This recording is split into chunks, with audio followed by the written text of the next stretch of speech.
Okay, thank you, Jeff, and thank you all for that very, very tepid welcome.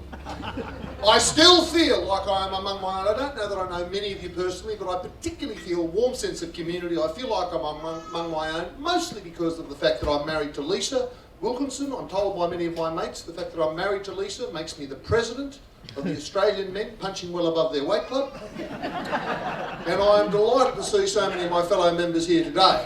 Rarely have I been in a room with so many ordinary looking men and spectacular looking women. I think after that nice introduction by Jeff, and I want to thank Greg Warren for inviting me to speak today. I think after that introduction, a lot of you would be looking at me thinking, well, he looks like a former footballer, no doubt about that. There is no way on earth, however, that he looks like an author. He looks like a thug. And if you are thinking that, you're not the first to have so thought. About 20 years ago was one of the most humiliating moments of my life. I was invited to the highly prestigious opening of the Rembrandt exhibition at the New South Wales Art Gallery, black tie soiree, only invited because my sister-in-law was the curator who brought it from Holland. And before attending, she'd given me strict instruction, how to wear the black tie properly, how to hold the champagne glass by the stem, and we don't guzzle and throw it down our throat, we sip and we converse and we move on. And I was desperately trying to fit in with the glitterati of the Sydney arts world. Couldn't help but notice the Executive Director General of the New South Wales Art Gallery, Edmund Capon, kept sneaking glances at me. What kind of a Neanderthal is this who has wandered into the New South Wales Art Gallery by mistake? I managed to work into the conversation. Actually, I have just finished my first book. And he immediately brightened up, congratulated me, and encouraged me to read another one.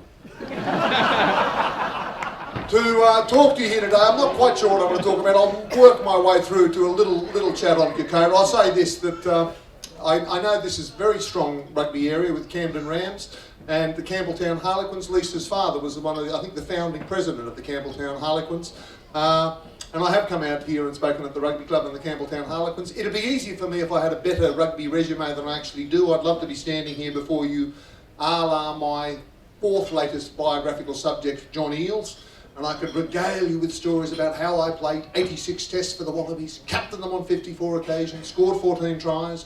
Instead of that, you've only got me. Never captained, never scored a try, only played 7 tests. Should have played, by my count, 39.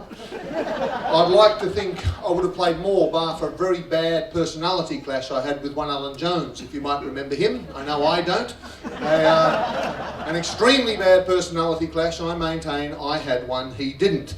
And while I thank Jeff for that introduction, I actually never like to say out loud I only played 7 tests. I far prefer to say, and it's the absolute truth, David Campese and I played 108 tests between us. And I'm a great admirer of Campo. I think probably not quite as great an admirer as Campo himself is.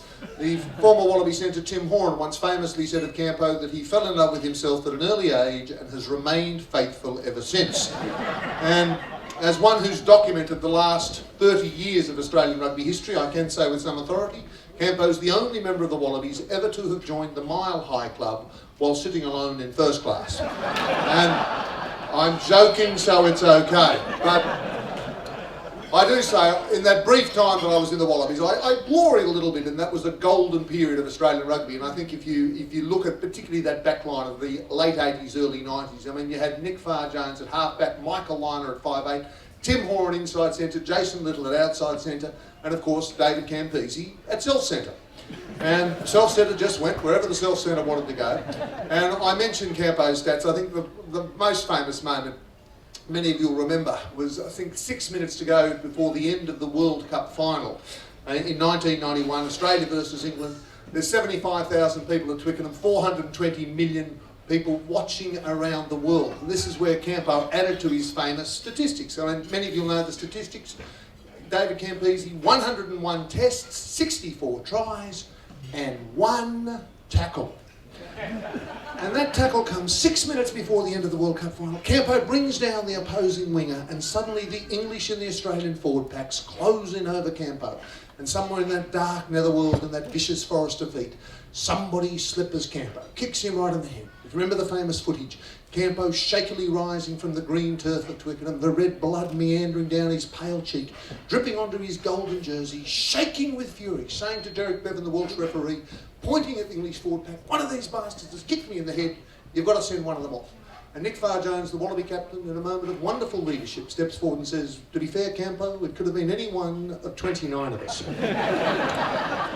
At which point, Derek Bevan, the Welsh referee, coughs and says, "Actually, Nick, it could have been any one of 30 of us." But my all-time favourite great Australian moment, and somehow or other I sort of gravitate in my writings to what quintessential Australian stuff, and I don't know, there was an English law lord in 1796 who said, "I don't know how to define obscenity, but I know it when I see it." And for me, I feel a bit that about Australianness. It's very difficult to define, but I vibrate when I come across it. And my favourite Australian moment of all occurs 6 minutes after the scene I've just described, because the Wallabies win the match. This wave of euphoria bursts upon Twickenham, sweeps the Wallabies off the field, up the tunnel, into the dressing room, champagne corks flying across the room, advance Australia fair, waltzing Matilda, we are the champions. Everybody's into it with the exception of one man. There in the corner is the president of the Australian Rugby Union, fantastic man by the name of Smokin' Joe French. And he was only known as Smokin' Joe. He was a 75-year-old Queensland sugarcane farmer, known as Smokin' Joe because in his whole adult life, if he was awake, he had a Marlboro in his mouth, with the exception of the World Cup final, when he was placed in the royal box beside the most beautiful woman in the world, Princess Diana. And so there he is, Smokin' Joe French, 75-year-old Queensland sugarcane farmer, fantastic man. I say this with great respect, he had a head like a peanut, because he was so bald and so brown and so wrinkly. And for this whole 2 hours of the match, while everybody else is crying out, "Go Wallabies, go England, try!" there's Smokin' Joe, sitting quietly, his lungs crying out for the tar, the nicotine, the burn at the back of the throat. Finally the Wallabies win, waving before up the tunnel, into the dressing room, champagne corks, waltzing Matilda, advance Australia fair, we are the champions. Everybody's into it, exception of one man. There in the corner is Smokin' Joe French with 2 Melbourne. Easing it into his tortured lungs. And the assistant Wallaby coach, Jake Howard, goes up to him and says, "Smokin' Joe, you've just spent 2 hours beside the most beautiful woman in the world. What is Princess Diana like?" And Smokin' Joe immortally replies, "She knows fuck all about rugby."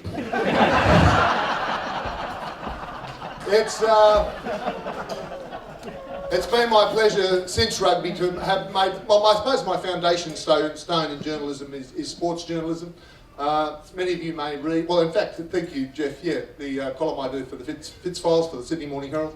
I think if you're going to be a sports journalist, then Australia is a better country than most to be doing it in, so deep and wide is our love of sport. It is not universal, it is however a long way ahead of whatever it is that comes second.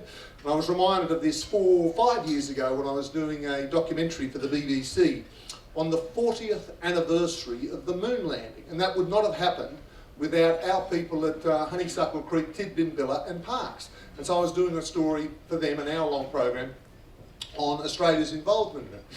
And as I was doing it, my sports editor at the Herald recounted to me where he was and what he was doing on the day that Armstrong actually landed. And he was at Bowra, a couple of hours south of Sydney, and furiously fiddling with the knobs on the car radio, trying to pick up this amazing transmission live as it actually happened. All he could pick up at the end of the day was Radio 2KY. Many people, well, we all know the great Sydney and Australian horse racing station. He swears that this is true. He tunes in just in time to hear Armstrong utter those immortal words. "That's one small step for man, one giant leap for racing now at Moruya." Of the inspiring sports stories I've covered, I suppose one that stands out to me, when the Olympic Games, I'll tell you what, there's a fantastic sense of community in this room right now, raising money for a terrific cause. But I put it to you, the greatest sense of community that Australia has had, I reckon it was in the lead up to the Olympic Games in 2000, when of course the torch landed at Uluru on the 25th of May, came down the stairs, was handed to Nova Peris-Kneebone, now Senator Kneebone. She ran with it for 500 metres and handed it on and handed it on and handed it on. And for the next 100 days, the Olympic torch went around Australia. And the most wonderful thing were the number of people that took their kids 100 miles, 200 miles, 300 miles to see the torch go by, said to their kids what I said to mine, you said to yours, remember this moment, soak it up, this is the Olympic spirit. And the best of it came down at Ballarat, where sure enough the man who'd been selected to light the community cauldron shuffles along the main street with a torch held as high as he can, and as he goes, there are his 4 kids waving proudly at their dad. And the youngest of those kids was 85 years old. You remember the story? His name was Jack Lockett. He was a 111-year-old World War I veteran, Gallipoli veteran. And he got the OAM in 2001, which he said he thought stood for Oldest Australian Man. And as he's shuffling along the main street of Ballarat, there are his 4 kids waving proudly at their dad. Mabel, 89, Mavis, 87, Jack Jr., 86, and young John, 85. Wave at their dad as he passes. He lights the community cauldron behind, thump, and the Olympic flame goes off. And it's a colleague of mine from the Herald, Jacqueline Magnay, who asked the question on behalf of Australia, how did you, Jack Lockett, get to be the oldest man in Australia? And in his quintessentially Australian response, I hope there's some inspiration for us all, because he looked straight back at her and he said, yeah, well, I've had a lot of worries in my life, but I never bloody worried about them. I love that. Far and away the most worries I've had in my professional life was writing the biography of my former opposition leader, Kim Beazley. I knew so little about my subject after I began that after my first meeting with Kim in Canberra, I flew back to Sydney and what I thought was triumph, sent an email to my editor-in-chief saying I've just agreed to write Kim Beazley's biography, I might be needing some time off. He sent me back an email saying, well done, I'm sure you'll do yourself and the Herald proud. I think you should know, however, that Beazley is spelt with a Z. And so began the 2 most dreadful years of my life, staring at the cracks in the ceiling night after night, thinking, God help me, whatever made me think I could write a political biography. And I always went back to a story the Herald had sent me on in '93 to accompany Mr. Gough Whitlam on a 5-day sojourn to Perth. And I've never forgotten that trip for going through the Ansett Air Terminal at Sydney Airport, such as it then was, Mr. Whitlam leading the way, me with the carry-on luggage behind, both his and mine. And as we go through the metal detectors, Mr. Whitlam must have still had his house keys or his car keys in his pocket, because sure enough, there's a sudden like that. Little guys come in to hover all over him with those metal wand detectors. And Mr. Whitlam, without breaking his stride, turns to them and says, I think you'll find it's my aura. I have long been an admirer. I'm at the table, in fact, of my friend Mark Latham and Walt Secord, as well as Greg Warren. I'm a long been an admirer of Australian politics, not for Liberal, not for Labor, certainly not for One Nation, but I love the approach that we Australians take to our political leadership. It's a fantastic thing in this country that we do not build our leaders to be way, way above us. We don't have an Air Force One and Air Force Two. We don't have the red carpet. We don't have hail to the chief, First Lady or a First Man. We like our leaders to remain of the mob, of the people, and we punish them if ever they get uppity on us. And the best example I can offer from personal experience, in '91, after 6 months of faxes and phone calls, I was finally able to achieve an interview with the Prime Minister of the day, Bob Hawke. All he could spend, he was 10 minutes at half-time of a soccer game between Australia and Brazil at Sydney Football Stadium. But sure enough, at half-time, into the corporate box comes Prime Minister Bob Hawke. Sits down, just the 2 of us, and I put the tape recorder on the table, said, Sir, tell me about your greatest sporting moment. Other people milling around, but just the 2 of us. And he sets the scene. There he is on the 3rd fairway of the Royal Canberra Golf Course, and at the moment that he strikes the ball, he knows it's the most beautiful hit he's ever had, sails away towards the green, a little bit to the left, but he's made allowance for the wind. Lands on the green, a little bit to the right, but the spin that he's put upon it, it's just trickling towards the cup for a hole-in-one, the only one in his whole life, the only time a sitting president or prime minister ever got a hole-in-one, and he's just getting to the climactic moment of the fabulous account when suddenly a waitress appears. Nice, middle-aged woman, thingamy-bob in the hair, spotless catering thing around, who without so much as a by your leave, excuse me, Prime Minister, excuse me, Mr. Hawke, nothing like that, simply says, how will you have your coffee, Mr. Hawke? Bob Hawke, no eye contact whatsoever, imperiously flicks his left hand. His way of saying, I am the Prime Minister, I'm getting to the climactic moment of a fabulous story about my hole-in-one run, page 1 tomorrow, Sydney Morning Herald.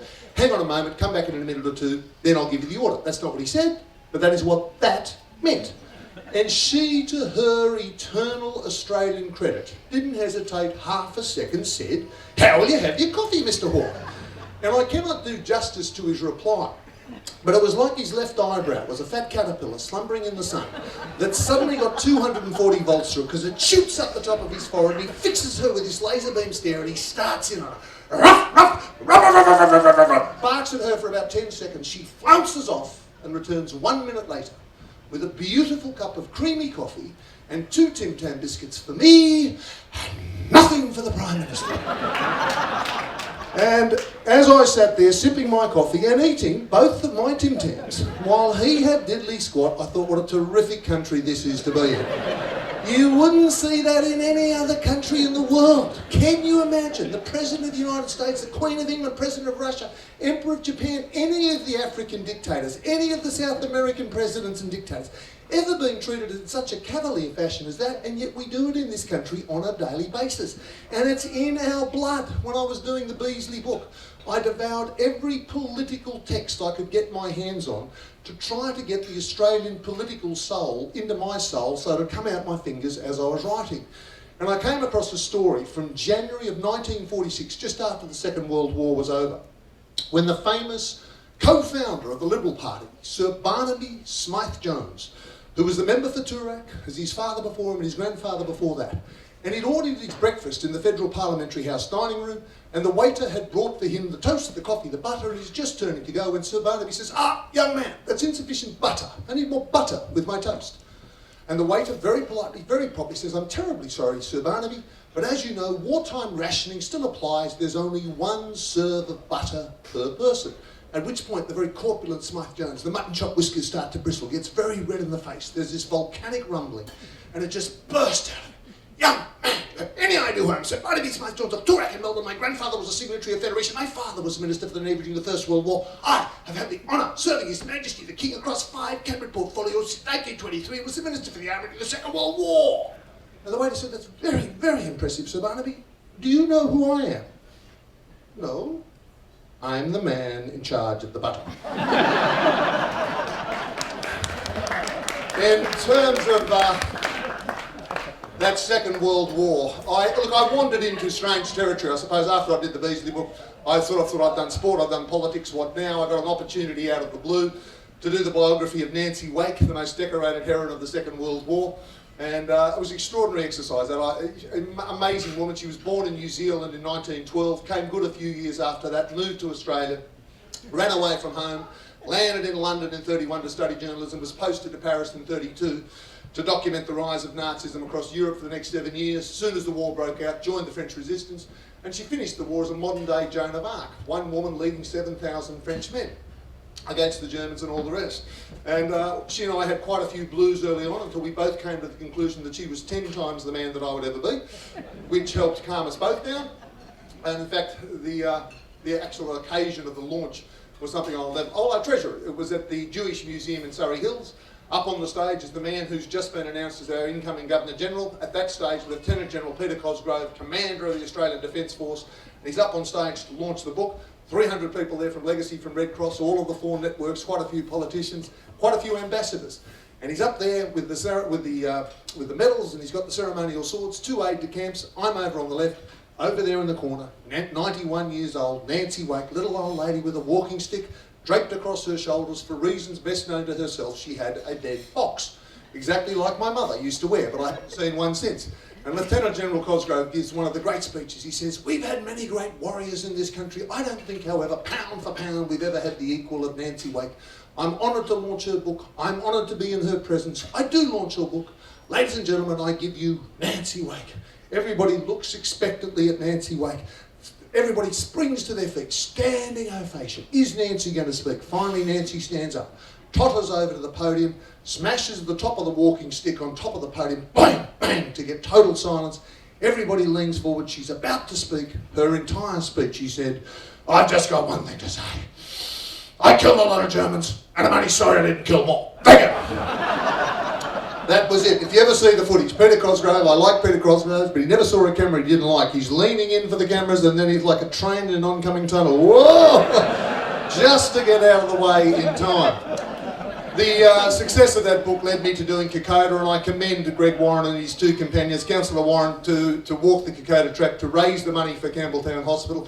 I must say, it is the hardest thing I have ever done physically. So I played rugby and I did wrestling, I've done all sorts of things.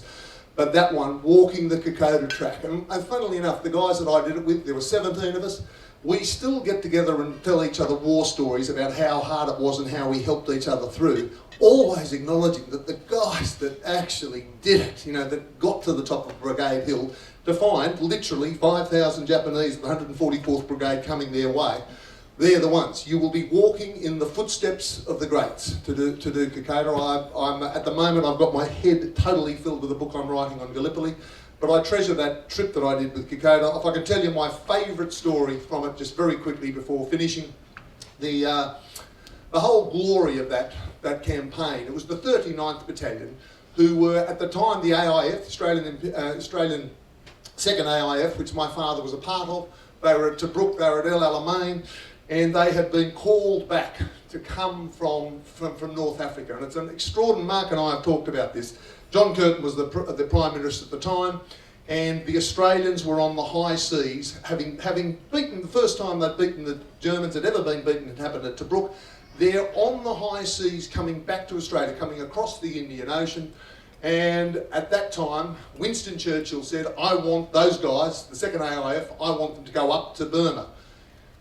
Our man, John Curtin, said, well, I want them to come back to Australia to defend Australia. The Japanese are coming very close to us. And Churchill, extraordinary episode, sent the order to say, no, they'll go to Burma, and only 24 hours later informed John Curtin that he was that he'd done it. So John Curtin gets the telegram, the cable at 5 o'clock in the afternoon, wanders the hills of Canberra thinking, what's he going to do?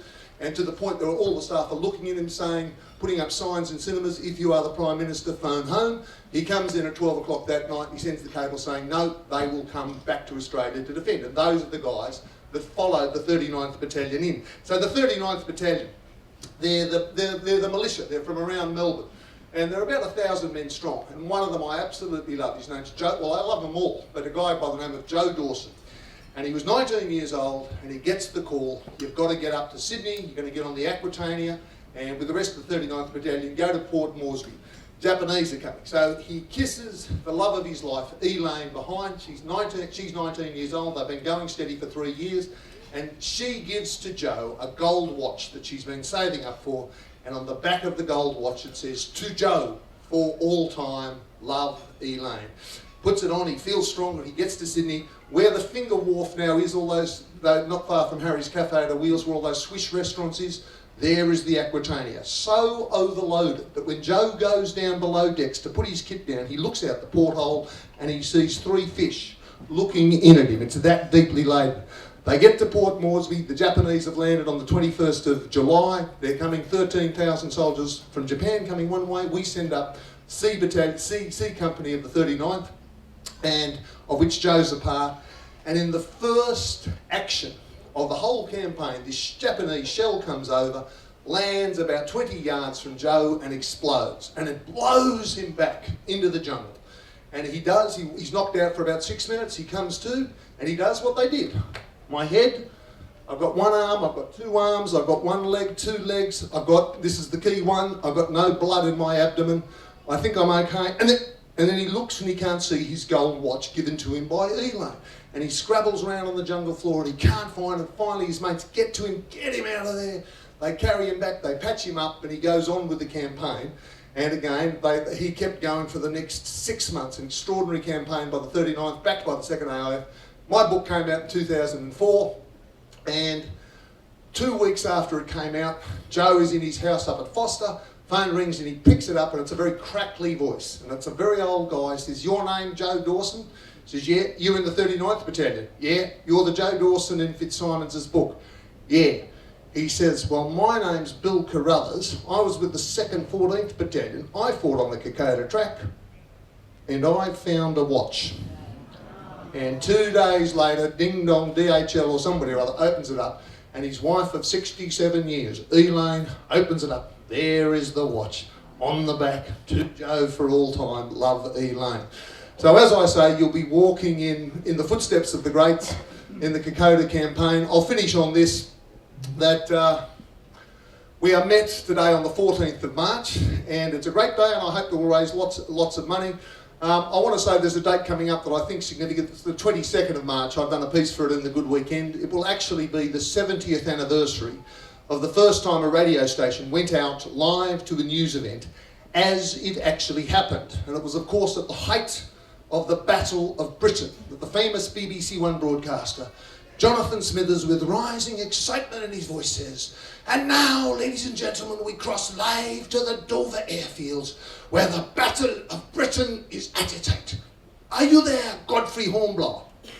And if you listen to it on the tape, in the Imperial War Museum in Knightsbridge in London, as I have, it'd raise the hairs on the back of your neck, because there's about 5 seconds, crackle, crackle, crackle, nothing, nothing, nothing, and then you hear as clear as a bell, meow, meow, meow, the sounds of the planes taking off and landing. There's Godfrey Hornblower. Can't believe that this new technology, this live transmission, actually works. Yes, I'm here, Jonathan, and I'm here with one of the pilots, originally from Ireland, but flying for Great Britain today.